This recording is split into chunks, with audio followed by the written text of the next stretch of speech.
Hamas ആക്രമണത്തിന്റെ 1-ാം വാർഷിക ഓർമ്മ ദിനത്തിൽ ഇസ്രായേലിന്റെ തലസ്ഥാനമായ ടെല്ലവീവ് അടക്കമുള്ള വിവിധ മേഖലകളിലേക്ക് റോക്കറ്റ് ആക്രമണ ശ്രമം നടത്തിയിരിക്കുകയാണ് ഹമാസ്. എന്നാൽ ഇത് ചെറുത്തു തോൽപ്പിച്ചുവെന്നാണ് ഇസ്രായേലിന്റെ അവകാശവാദം. പശ്ചിമേഷ്യയിലെ ഇറാൻ അടക്കമുള്ള വിവിധ രാജ്യങ്ങൾ ഇസ്രായേലിന്റെ പ്രത്യാക്രമണ നീക്കങ്ങൾ ചെറുക്കാൻ ശക്തമായ ജാഗ്രത തുടരുകയാണ്. ടെല്ലവീവിൽ നിന്ന് രാധാകൃഷ്ണൻ ചേരുന്നു.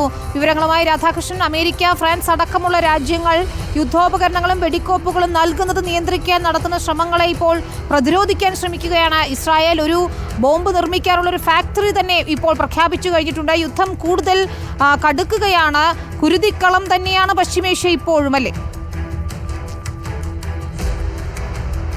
ഹമാസ് ആക്രമണത്തിന്റെ 1-ാം വാർഷികം ഇസ്രായേൽ വിപുലമായിട്ടുള്ള ഓർമ്മ ദിനത്തോടുകൂടിയാണ് ആചരിച്ചത്. ഇസ്രായേൽ ഇന്ന് ചില സുപ്രധാന തീരുമാനങ്ങളും കൈക്കൊണ്ടിരിക്കുന്നു എന്നുള്ളതാണ് ഈ അവസാന മണിക്കൂറുകളിലെ ഏറ്റവും പ്രധാനപ്പെട്ട വിഷയം.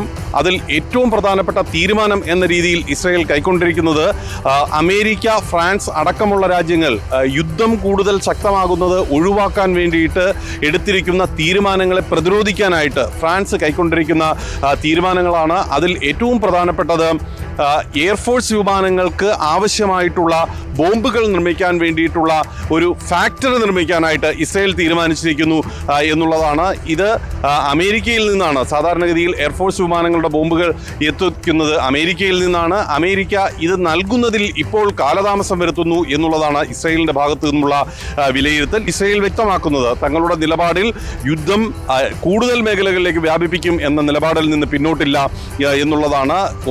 ഹമാസ് ആക്രമണത്തിൻ്റെ 1-ാം വാർഷിക ദിനമായിട്ടുള്ള ഇന്ന് എല്ലാ ഇടങ്ങളിലും, ഇസ്രായേലിലെ എല്ലാ ഇടങ്ങളിലും ഓർമ്മ ദിനം ഏതാണ്ട്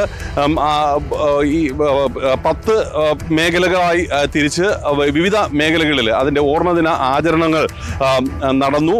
ഇസ്രായേലിൻ്റെ ഭാഗത്ത് നിന്ന് ഈ ദിവസം ഉണ്ടാകുന്ന പ്രതികരണം എങ്ങനെയാണ് എന്നതിനെ സംബന്ധിച്ചൊരു ആശങ്കയുണ്ടായിരുന്നു. എന്നാൽ ആ വിധത്തിൽ ഏതെങ്കിലും ഒരു പ്രതികരണത്തിന് ഇസ്രായേൽ ഇന്ന് മുതിർന്നിട്ടില്ല എന്നുള്ളത് ശ്രദ്ധേയമായിട്ടുള്ളൊരു കാര്യമാണ്. എന്നാൽ ഇസ്രായേലിലെ വിവിധ ഭാഗങ്ങളിൽ, ടെല്ലവീവ് അടക്കമുള്ള വിവിധ ഭാഗങ്ങളിൽ ഹമാസ് അടക്കമുള്ള സംഘടനകളുടെ ഭാഗത്ത് നിന്ന് റോക്കറ്റ് ശ്രമങ്ങൾ ഉണ്ടായി. ഈ ശ്രമങ്ങളെയെല്ലാം പ്രതിരോധിക്കാനായിട്ട് ഇസ്രായേലിന് സാധിച്ചു എന്നാണ് അവർ അവകാശപ്പെടുന്നത്. ഏതാണ്ട് 10 മേഖലകളോളം റോക്കറ്റ് വർഷിക്കാനായിട്ടുള്ള ശ്രമങ്ങളാണ് നടന്നിട്ടുള്ളത് എന്നതും ഇസ്രായേൽ ഇന്ന് പറഞ്ഞു. ഈ ദിവസത്തിന് ശേഷം ഇനി ഇസ്രായേൽ സ്വീകരിക്കാൻ പോകുന്ന നയം അഥവാ യുദ്ധം വ്യത്യസ്ത മേഖലകളിലേക്ക് വ്യാപിപ്പിക്കുന്നതിന് വേണ്ടിയിട്ടുള്ള നടപടികൾ എന്തൊക്കെയാകും എന്നതിനെ സംബന്ധിച്ചുള്ള ആകാംക്ഷ ഇപ്പോഴും നിലനിൽക്കുന്നു. പശ്ചിമേഷ്യയിൽ ആകെ ഈ വിഷയത്തിലുള്ള ആശങ്ക തുടരുകയാണ്. പല രാജ്യങ്ങളും ശക്തമായിട്ടുള്ള ജാഗ്രതയാണ് ഇപ്പോഴും പുലർത്തി വരുന്നത്.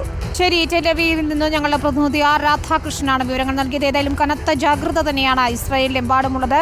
തിരിച്ചടിക്കുമെന്ന് ഉറപ്പിച്ചുകൊണ്ട് തന്നെ ഹമാസും ഹിസ്ബുള്ളയും തുടരുകയും ചെയ്യുന്നു. അതേസമയം ഗാസയിലും ലെബനനിലും ആക്രമണം ശക്തമാക്കുകയാണ് ഇസ്രായേൽ. നമുക്ക്